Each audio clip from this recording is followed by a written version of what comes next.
Hello, my name is Daniel Welker. I'm 17 years old and I'm from Franklinville, North Carolina.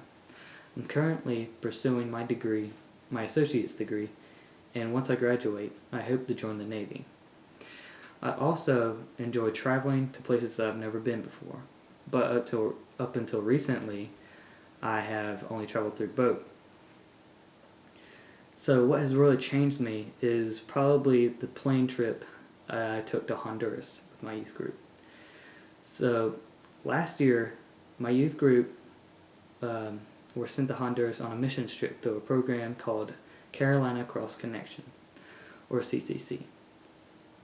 This was very stressful to me, you see, because I've never flown before, and I have a fear of heights. So I didn't know what to do.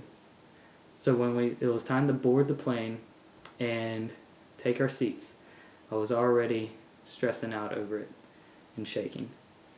But luckily, I had a seat right next to my friend who is now my closest friend, and he reminded me that God is always with us, even when we're afraid in those scary situations.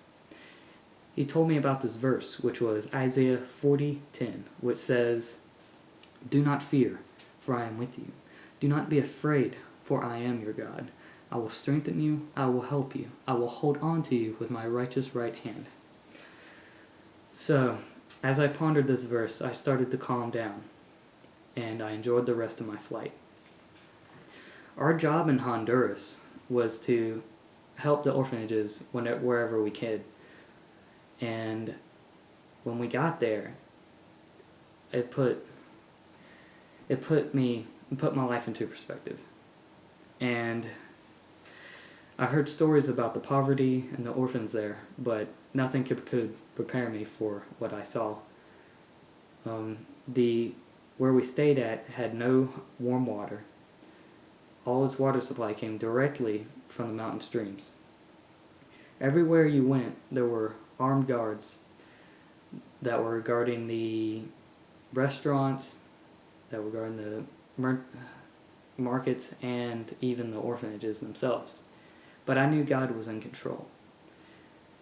Even though they were armed with Uzis and combat shotguns, I knew everything was going to be okay.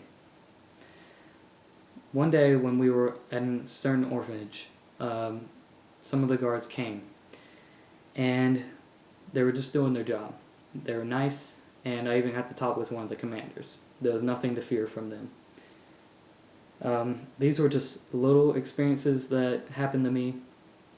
I chose this story because there were many situations where I could have been fearful, but I remember what my friend told me, and that's what kept me courageous during the whole trip.